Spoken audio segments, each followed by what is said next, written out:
ईमान से खारिज हो जाएगा। यानी अल्लाह तबारक व तआला का इदराक अक्लन मुहाल है। अलबत्ता उसके अफ़आल के ज़रिए से इजमालन उसकी सिफ़ात, फिर उन सिफ़ात के ज़रिए से मारिफत ज़ात हासिल होती है। फरमाया ज़ालिकुमुल्लाहु रब्बुकुम ला इलाहा इल्ला हु खालिकु कुल्ली शैइन फ़अबुदूहु। यानी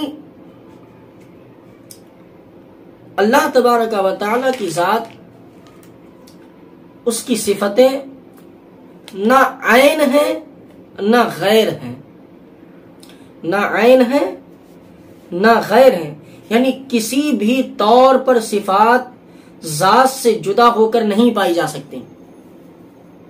यानी सिफात उसी ज़ात ही का नाम हो, ऐसा नहीं है, और ना उससे किसी तरह किसी नहवद वजूद में जुदा हो सके कि नफ्स ज़ात की मुक्तज़ा है और ऐन ज़ात को लाजिम।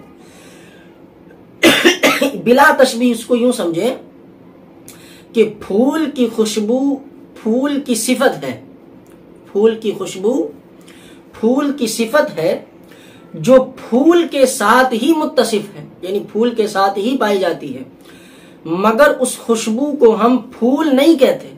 फूल एक अलग शय है और उसमें जो मुत्तसिफ खुशबू है वो एक अलग शय है। खुशबू को फूल नहीं कहते और ना ही उसे फूल से जुदा कह सकते हैं। दोनों एक ही शय है। बिल्कुल यूं ही उसकी जात में जो सिफात हैं और जो सिफात है वो जात में है और जो जात से है वो सिफात है। यानी उसकी सिफतें ना ऐन है ना गैर है। अल्लाह गनी। जिस तरह उसकी जात कदीम अजली अबदी है, उसकी सिफात भी कदीम अजली अबदी है। बेशक सुबहान अल्लाह। उसकी सिफात न मखलूक है न ज़ेर कुदरत दाखिल। यानी जिस तरीके से उसकी ज़ात को किसी ने पैदा नहीं किया अलियाज़ बिल्लाह, यानी जिस तरीके से वो ज़ात में खालिक है, इसी तरीके से सिफात में भी खालिक है, मखलूक नहीं।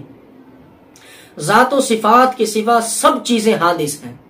यानी अल्लाह तबारक व तआला की ज़ात और सिफात के सिवा जितनी चीज़ें हैं कायनात में, वो सारी चीज़ें हादिस हैं, यानी नौपैद हैं, अभी पैदा हुई हैं, बाद में पैदा हुई हैं, पहले नहीं थी फिर मौजूद हुई। लेकिन अल्लाह तबारक व तआला हादिस नहीं है, वो हमेशा से है और हमेशा रहेगा। उसके सिवा जो चीज़ है वो नौपैद है, बाद में पैदा हुई, बाद में बनाएगी। अल्लाह तबारक व तआला की खलकत से, उसकी कुदरत के तहत।